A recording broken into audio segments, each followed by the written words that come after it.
নমস্কাৰ শ্ৰদ্ধেয় ৰাইজ কেইটামান কথা ৰাইজৰ আগত মুকলি কৰি দিয়াৰ কাৰণে কথা কোৱাৰ কাৰণে আহিলোঁ যোৱা কিছুদিন ধৰি আমাৰ মৰমৰ জুবিনৰ ঘটনাটোৰ পাছত চাৰিপিনে বিৰাট ৰাইজ দুখত নিয়মান হৈছে আমাৰো কাৰণে আমাৰ বুকুৰ আপোন মোৰ অতি একেলগৰ ফিলচফাৰ ফ্ৰেণ্ড গাইড মানুহজনৰ ঢুকোৱাৰ পাছত আমি খুব নিয়মান অৱস্থাত আছোঁ আৰু কিছুমান কথা ক'বলৈ ওলাই আহিছোঁ কাৰণ ইমান বেছি ভুৱা কিছুমান কেম্পেইন হোৱাৰ কাৰণে আমি কথাখিনি ক'ব চেষ্টা কৰিছোঁ শ্ৰদ্ধেয় ৰাইজ মই গুৱাহাটীলৈ যোৱাৰ কথা আছিলে আজি কিন্তু ইমানেই বেছি মোলৈ মেছেজ আহিছে আহিলে মাৰিম কাটিম প্ৰায় কেইবা হাজাৰ মেছেজ আহিছে যে গুৱাহাটীলৈ গ'লে কাটিম বুলি সেই প্ৰেক্ষাপটত যাব পৰা নাই সেই সময়ত খুব মন আছিলে গৰিমাৰ ওচৰত থিয় দিয়া মোৰ পৰিয়ালৰ নিচিনা মোৰ ভগ্নী গৰিমা বা দলটোৰ লগত এই ঘটনাটোৰ পিছত থিয় দিব পৰা নাই কিন্তু কিয় পৰা নাই ৰাইজ গম পাইছে কাৰণ আমাক থ্ৰেটনিং কৰা হৈছে কিন্তু আচলতে জুবিন গাৰ্গক মৃত্যুত আমি দুখী নেকি এই কথাখিনি খুব কিছুদিন ধৰি ছ'চিয়েল মিডিয়াত কিছুমান ব্যক্তিয়ে টিআৰপিৰ আশাত মামাকে দুখী সজাই কেংগেৰু কোৰ্ট পাতি যে নিজৰ ডিক্ৰী দিলে কিন্তু আচলতে কথাটো কি জুবিন গাৰ্গক আমি কিয় মাতি আনিছিলোঁ শ্ৰদ্ধা ৰাইজ আমি যিটো নৰ্থ ইষ্ট ফেষ্টিভেল ডিল কৰোঁ সেইটোত উত্তৰ পূবৰ বিভিন্ন সংস্কৃতি বা খাদ্য বা পৰ্যটনৰ প্ৰসাৰ কৰা হয় প্ৰথম 2013 চনত পাতোঁতে আমি জুবিন গাৰ্গৰ লগতে কথা পাতিছিলোঁ তেখেতেই আমাক ব্ৰেণ্ড এম্বাছাডৰ হিচাপে গাইড কৰিছে যে মই সংপৃক্ত থাকিম অনুষ্ঠানটো আমি একেলগে কৰিম টিভিত বা বিভিন্ন মিডিয়াত তেওঁ বহুবাৰ কৈছে যে শ্যামকানুৰ সৈতে মিলি আমি নৰ্থ ইষ্ট ফেষ্টিভেল পাতোঁ দিল্লীত বা বিশ্বৰ বিভিন্ন ঠাইত তেওঁ নিজে ইয়াত সংপৃক্ত আছে বুলি বহু ভিডিঅ' আছে মই আপোনালোকক জনাম দেখুৱাম এই ব্যক্তিজন আমি যেতিয়া বাহিৰত অনুষ্ঠান য'তে কৰোঁ আমি তেখেতৰ পৰা আলোচনা কৰোঁ আৰু যিহেতু আমাৰ ব্ৰাণ্ড এম্বাছাডৰ আৰু যেতিয়া আমি বিদেশত কৰিলোঁ দুইবাৰে তেওঁ বেংককত গৈছিলে আৰু এইবাৰো যেতিয়া আমি ছিংগাপুৰত কৰিবলৈ গ'লোঁ তেখেতক আমি ক'লোঁ যে ছিংগাপুৰত কৰিব বিচাৰিছোঁ চ' আমি ক'লোঁ এনেকৈ কৰিব আমাৰ গোটেই প্ৰগ্ৰেমটো এনেকুৱা হ'ব তেখেতক ক'লোঁ যে তুমি যাবা নেকি তেখেতে ক'লে মই যাম মোৰ লগত মোৰ ভাতৃ সন্দীপনক লৈ যাম আৰু মেনেজাৰ সিদ্ধাৰ্থ যাব আৰু আমাৰ শেখৰ যাব চ' এনেকৈ ক'লে কোৱাৰ পাছত আমি পিছত আৰু এগৰাকী সংগীত শিল্পীও আহিলে চ' কোৱাৰ পিছত আমি আয়োজন কৰা প্ৰক্ৰিয়া আৰম্ভ কৰিলোঁ আৰু প্ৰথম কথা শ্ৰদ্ধেয় ৰাইজ জুবিন গাৰ্গক মতাটো পাপ নহয় উত্তৰ পূৰ্ব আটাইতকৈ ডাঙৰ অনুষ্ঠান নৰ্থ ইষ্ট ইণ্ডিয়া ফেষ্টিভেলত উত্তৰ পূৰ্ব আটাইতকৈ ডাঙৰ যিজন সংগীত শিল্পী তেখেতক নিমন্ত্ৰণ কৰাটো যিহেতু আমাৰ ব্ৰেণ্ড এম্বাছাডৰো হয় আমাৰ লগত সংপৃক্ত হয় আৰু তেখেতক মতাটো পাপ কৰা নাছিলোঁ এইটো আমাৰ দায়িত্ব আছিলে তেখেতক নিমন্ত্ৰণ কৰাটো তেখেত কিয় 17 তাৰিখে আহিলে এইটো প্ৰশ্ন হৈছে তাৰ আগতে সুস্থ দেহাৰে আহিছে বুলি বহুতে লিখিছে কিন্তু তাৰ দুদিনমান আগতে তেখেতে আমাৰ 7 ছেপ্টেম্বৰত মুম্বাইত তেওঁ খুব ধুনীয়া পাৰফৰ্মেঞ্চ কৰিছে মুম্বাইত আৰু তেখেতে 1 তাৰিখে নে 3 তাৰিখে দিল্লীত তেখেতে পূজাত এটা অনুষ্ঠান কৰাৰ কথা আছিল সম্পূৰ্ণ কনচাৰ্ট বা মিউজিকেল প্ৰগ্ৰেম কৰাৰ কথা আছিল কেইবাটাও প্ৰগ্ৰেম তেওঁ লাইন হৈছে তেখেতে প্ৰগ্ৰেম কৰি আছিলে চ' গতিকে সুস্থ দেহাৰে আমি অনাটো আমাক এটা অতি ভুল দোষাৰোপ কৰা হৈছে তৃতীয় কথাটো হৈছে তেখেতৰ 17 তাৰিখে এইকাৰণে আহিলে সেইদিনাখন ডাইৰেক্ট ফ্লাইট আহিলে কাৰণ কলিকতা হৈ আহিলে বহুত দীঘলীয়া হয় 19 তাৰিখে আমাৰ অনুষ্ঠান আৰম্ভ হয় চ' সেইকাৰণে 17 তাৰিখে গ্ৰুপ ফ্লাইটত তেওঁ আহিছিলে লগতে দলটো আহিছিলে আমি পেন পেচিফিক হোটেলত ৰাখিছিলোঁ আমাৰ য'ত অনুষ্ঠান হৈছিল তাৰ লগতে চানটেকৰ লগতে পেন পেচিফিক এখন 5-star হোটেল সকলো দলটোক আমি ৰাখিছিলোঁ ভালকৈ ৰখাৰ চেষ্টা কৰিছিলোঁ আমি তেওঁলোকক কথা পাতিছিলোঁ যে তেওঁ কৈছিলে আমি অলপ জিৰণি ল'ম আৰু 19 তাৰিখে তেওঁ আৰম্ভণি অনুষ্ঠানত তেওঁ থাকিব আৰু 20 তাৰিখে তেওঁ দুটামান গান গাব ভূপেন হাজৰিকাৰ এটা ট্ৰিবিউট দিব এইটো আলোচনা আমাৰ হৈছিলে পিছত 18 তাৰিখে দিনাখন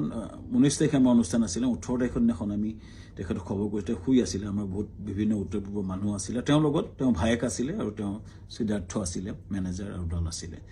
19 তাৰিখৰ দিনা ঘটনাটো ঘটিলে যেতিয়া আমাৰ সেইদিনাখন উত্তৰ পূৰ্বৰ বিভিন্ন মন্ত্ৰী বিষয়াৰ লগত আমাৰ এখন মিটিং চলি আছিলে উদ্যমীসকলৰ লগত ছিংগাপুৰৰ মিটিং চলি আছিলে যাতে আমি ৰাতিপুৱাই গৈছিলোঁ তেতিয়াই এই জাহাজৰ ঘটনাটোৰ কথা মোক সিদ্ধাৰ্থ শৰ্মাই ফোন কৰিছিলে 3:30 বজাত আমাৰ মিটিং আৰম্ভ হৈছিলে 12:30 বজাত চ' 11:30 মানতে মই চাংগ্ৰিলা হোটেলত গৈছিলোঁ আৰু তাত 3:30 মান বজাত আমি গম পাইছিলোঁ যে এনেকুৱা ঘটনা এটা ঘটিছে সিদ্ধাৰ্থই ফোন কৰিছিলে ক'ত ঘটিছে কেনেকৈ ঘটিছে আমি একো গম পোৱা নাছিলোঁ লগে লগে বহুখিনি তাকে লৈ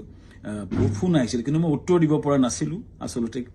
ইমান ডাঙৰ ঘটনাটো আমাৰ মৰমৰ বুকুৰ আপোন মানুহজন এনেকুৱা ঘটনা ঘটিছে কথাটো আমাৰ কাৰণে এটা থটমটৰ নিচিনা হ'ল আৰু লগে লগে আমি দূতাবাসৰ লগত কথা পাতি তালৈ গ'লোঁ আৰু ঘটনাটো হ'ল আৰু এই ঘটনাটোৱে সকলোকে মুখৰে মাত নাইকিয়া কৰিলে আৰু গম পাই লগে লগে আমাৰ অনুষ্ঠানটো বাতিল কৰা বুলি আমাৰ হাই কমিশ্যনে নিজস্বভাৱে ঘোষণা কৰিলে আৰু অনুষ্ঠান তাতে বাতিল কৰা হ'ল তাৰপিছতো কোনোবাই উলিয়াইছে আমি প্ৰগ্ৰেম কৰি আছিলোঁ বুলি কিন্তু আচলতে আমাৰ ভাৰতৰ ৰাষ্ট্ৰদূতে এইটো ডিক্লেয়াৰ কৰিছিলে অনুষ্ঠানটো সম্পূৰ্ণ বাতিল কৰা হৈছিলে আৰু সেইটো পিছতো আমি টিমটোৰ লগত লাগি কেনেকৈ আমাৰ পাৰ্থিৱ শৰীৰটো গুৱাহাটীলৈ পঠাব পাৰি তাৰ লগত মই কাম কৰিছিলোঁ সিদ্ধাৰ্থৰ লগত আমাৰ মৰ্গত আমাকে যাবলৈ দিয়া হৈছিলে সিদ্ধাৰ্থ আৰু সন্দীপন শেখৰৰ লগত আৰু তাৰপিছতেই কেম্পেইনটা আৰম্ভ হ'ল আমাৰ বিপক্ষে সেইদিনা মই কৈ আছিলোঁ যে মৰ্গলৈ যাওঁ বুলি কোনোবাই সেইটো মদ খাবলৈ যাওঁ বুলি এটা কেম্পেইন কৰিলে কোনোবাই ক'লে যে শ্যামকান্ত মহন্তক মানে ধৰি হত্যা কৰিব লাগে এনেকুৱা ধৰণৰ কেম্পেইন আৰম্ভ হ'ল আৰু এটা ভয়ানক আমাৰ বিপক্ষে এটা কেম্পেইন শ্ৰদ্ধা ৰাইজ এটাই মই ক'ব খুজিছোঁ যে আমি গোটেই প্ৰক্ৰিয়াটোত কোনো পধ্যে জড়িত নাছিলোঁ য'ত ঘটনা ঘটিছিলে তাত 12-13জন মান অসমীয়া সমাজৰ লোক আছিলে আৰু বিভিন্ন দলটো আছিলে যেতিয়া ঘটনাটো ঘটিছিল তাৰ বহু দূৰত আমি আছিলোঁ আমাৰ দলটো বহু দূৰত আছিলে চ' আমাক দোষাৰোপ কৰি এই প্ৰক্ৰিয়াটো কিয় কৰা হৈছে কেইজনমান ব্যক্তিয়ে ইচ্ছা কৰি এটা ডাঙৰ কেম্পেইন কৰি পেলাই আমাক বদনাম কৰাৰ বা হত্যা কৰাৰ প্ৰক্ৰিয়া যিটো কৰিছে শ্ৰদ্ধা ৰাইজ তাৰ এটা ন্যায় বিচাৰিছোঁ এতিয়া SIT হৈছে আমি খুব আদৰণি জনাম যি প্ৰশ্ন হয় উত্তৰ দিব বিচাৰিছোঁ কাৰণ আমাৰ ফালৰ পৰা আমি ক'বলগীয়া কথাখিনি আমি ক'ম আমি আদৰণি জনাইছোঁ সঠিক তদন্ত হওক কিন্তু এই যিটো ঘটনা ঘটিছিলে জাহাজখনত বহু দূৰত আমি আছিলোঁ আৰু আমাক সেই ঘটনাটোৰ সময়ত এই যিকেইজন ব্যক্তি আছে তেওঁলোকে তাৰ কথা ক'ব পাৰিব কিন্তু আমাক সেই ঘটনাটোৰ সময়ত আমাক সম্পৰ্কে কোৱা আমাৰ একচুৱেলি আমি নাজানিছিলোঁ কিন্তু এটা কথা হয় এই যিটো ঘটনা হ'ল এই ঘটনাটো আমাক সম্পূৰ্ণৰূপে বিধ্বস্ত কৰিছে আমাৰ জুবিন গাৰ্গ আমাৰ কাৰণে আছিলে সাহস জুবিন গাৰ্গ আমাৰ আছিলে ব্ৰেণ্ড এম্বাছাডৰ জুবিন গাৰ্গ আমাৰ অনুষ্ঠানটোৰ মূল হৃদপিণ্ড আছিলে হৃদপিণ্ডজন যোৱাৰ পাছত আমাৰ যি অৱস্থা হৈছে গোটেই দলটোৰে আমাৰ গোটেই বিধ্বস্ত অৱস্থা আমাৰ সকলোৰে আৰু ইয়াৰ পাছত যিটো আক্ৰমণ হৈছে আমাৰ পৰিয়ালৰ ওপৰতো আক্ৰমণ হৈছে ফেক ভিডিঅ' ওলাইছে ফেক ফোন কল ভাইৰেল হৈছে ইমান জুবিন গাৰ্গে এই অনুষ্ঠানটো নিজৰ বুলি আগুৱাই লৈ গৈছিলে তেওঁ অনুষ্ঠানটোৰ গুৰুত্বটো বুজি পেলাই নিজকে আগুৱাই লৈছিলে আৰু সেইজন ব্যক্তিৰ স্মৃতিত আমি বহু কৰিবলগীয়া আছে কিবা যদি জীৱনত কৰিব বিচাৰোঁ জুবিনৰ স্মৃতিত নিশ্চিতভাৱে কৰিব বিচাৰিম কিন্তু এই যিটো অন্যায় হৈছে যিটো মিছা অপবাদ দিছে ন্যায় হওক চৰকাৰক বিচাৰিছোঁ ন্যায় হওক আৰু আমিও ন্যায়ালয়ত যাব লাগিব আমাক দেশত আইন বুলি এটা বস্তু আছে যে মিছা অপবাদত আমাক যিটো কৰা হৈছে বা নিজৰ ঘৰলৈ যাব নোৱাৰা অৱস্থা হৈছে আমি নিশ্চিতভাৱে কিছুমান মানুহ উচতনি দি যিটো কৰিছে আমি ন্যায়ালয়ক নিশ্চিতভাৱে ক'ব লাগিব যে আমাক ন্যায় দিয়ক সুৰক্ষা দিয়ক আৰু ৰাইজৰ পৰা ন্যায় বিচাৰিছোঁ চৰকাৰৰ পৰা ন্যায় বিচাৰিছোঁ আৰু জুবিনৰ আমাৰ মহান শিল্পী আমাৰ মৰমৰ বুকুৰ আপোন মানুহজনৰ আত্মাই চিৰ শান্তি পাওক ৰাইজৰ পৰা আশীৰ্বাদ বিচাৰিছোঁ ন্যায় বিচাৰিছোঁ ধন্যবাদ